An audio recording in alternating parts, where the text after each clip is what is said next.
Welcome to Story Mantras. युवा होना अच्छी बात है, लेकिन अशुभ स्थानों पर अनावश्यक रूप से रोमांच के लिए नहीं जाना चाहिए। स्वागत है आपके शो चेंशु चेथानजी चोंगजाई लीकोंग्स में। यह घटना मेरे एक दोस्त से सुनी थी। उस दिन उन्हें एक रिपोर्ट मिली कि 4 लोग एक परित्यक्त इमारत में गए थे और वहां एक हत्या हुई थी।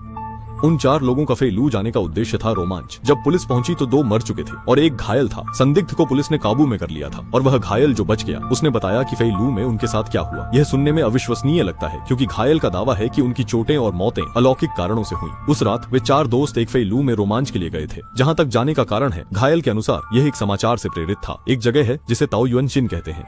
गांव की फेलू में पहले एक हत्या का मामला हुआ था। 403 के मकान मालिक ने सब्जी काटने वाले चाकू से पूरे परिवार के 3 लोगों की हत्या कर दी थी। पूछताछ के दौरान 403 के मकान मालिक ने भी एक अजीब घटना का विवरण दिया। उसने कहा कि घटना की रात परिवार ने रात का खाना खा लिया था। बच्चा कमरे में होमवर्क कर रहा था, माँ अपने कमरे में आराम कर रही थी, पत्नी मेज साफ कर रही थी और वह खुद टीवी देख रहा था। उसने कहा कि जब वह टीवी देख रहा था उसे अचानक एक अजीब सा एहसास हुआ, जैसे वह खुद नहीं रहा बल्कि किसी और में बदल गया हो। और उसके मन में अचानक एक विचार आया कि उसकी पत्नी उसके प्रति वफादार नहीं है और बच्चा भी उसका अपना नहीं है, उसे बदला लेना है। इसलिए वह रसोई में गया और चाकू के स्टैंड से एक चाकू निकाल लिया। उस समय उसकी पत्नी बर्तन धो रही थी। उसने उसे चाकू निकालते देखा और पूछा कि वह चाकू क्यों ले रहा है, लेकिन पत्नी की बात पूरी होते ही उसने अनजाने में चाकू से उसकी गर्दन पर वार कर दिया। फिर वह धीरे धीरे मुड़कर रसोई से बाहर चला गया, पीछे अपनी गर्दन पकड़े हुए हैरान परेशान पत्नी को छोड़कर। इसके बाद वह अपनी माँ के कमरे की ओर बढ़ा। उसी तरह बिना हिचकिचाहट के उसने अपनी माँ पर भी वार किया। जब उसे यकीन हो गया कि माँ बेहोश हो गई है तो वह चाकू लेकर बच्चे के कमरे की ओर बढ़ा। अपने बेटे पर भी उसने कोई दया नहीं दिखाई और उसे मार डाला। अंत में उसने खुद की गर्दन पर भी चाकू से वार किया, लेकिन वह नहीं मरा और पुलिस ने उसे पकड़ लिया। पूछताछ के दौरान अपराधी बार बार कहता रहा कि यह उसने नहीं किया। उसका चेहरा इतना दुखी था कि वह बनावटी नहीं लग रहा था। लेकिन चाहे जो भी हो, घटना हो चुकी थी, चाहे वह सच हो या झूठ। कानून के अनुसार उस आदमी को अंततः मौत की सजा सुनाई गई।而当时几个小年轻里有个叫厉中平的，便是一边让另外3个人看新闻，一边添油加醋的讲起了那个403时间。胆小的就不敢去了，可也有胆大的要去寻个刺激，说都是要穿，非要去探个线。到牢的时候，那东楼都搬迁了，除了曼德拉吉也没别的。私人一手机照明，来到了403，屋里黑咕隆咚的，只有几件被丢弃的破家具。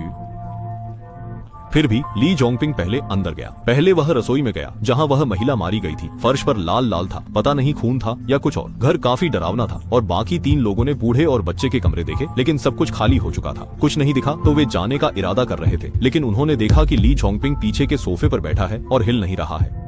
वह छोटा साथी पास आकर मजाक में पूछने लगा कि क्या ली जोंगपिंग बहुत गहराई से भूमिका में डूब गया है। उस समय वह आदमी क्या सोच रहा था, लेकिन ली जोंगपिंग ने कुछ नहीं कहा, बल्कि एक अजीब सा चेहरा बनाया। ऐसा लग रहा था जैसे वह रहस्यमय ढंग से मुस्कुरा रहा हो और उसकी आंखें धीरे धीरे ऊपर की ओर घूम गईं। केवल सफेद हिस्सा ही दिखाई दे रहा था। साथी उससे बात कर रहा था, लेकिन उसने कोई जवाब नहीं दिया। उठकर रसोई की ओर चला गया। फिर जमीन से एक कांच का टुकड़ा उठाया। पहले रसोई में गया और कांच से एक फोटो खींच रहे साथी का गला काट दिया। फिर बेडरूम में गया और दूसरे व्यक्ति का गला काट दिया।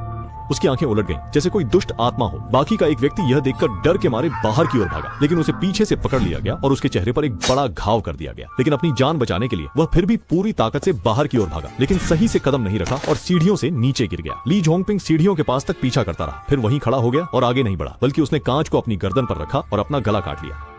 इस घटना का यही अंत हो गया। 4 लोग जो अंदर गए थे उनमें से 2 मर गए, एक घायल हो गया और हत्या करने वाले ली जोंगपिंग में कोई मानसिक बीमारी नहीं पाई गई। मेरे वह टोपी वाले दोस्त ने कहा, 403 नंबर के उस घर के पुरुष मालिक ने सच में जैसा खबरों में कहा गया था अपने पूरे परिवार को मार डाला था। लेकिन ली जोंगपिंग ने ऐसा क्यों किया? इस बारे में उसने मुझसे निजी तौर पर कहा कि शायद सच में उस पर भूत सवार हो गया था। ठीक है, इस वीडियो का अंत यही होता है। मैं हूँ चियांशु। पसंद आया तो लाइक और फॉलो करें। हम अगले वीडियो में मिलेंगे।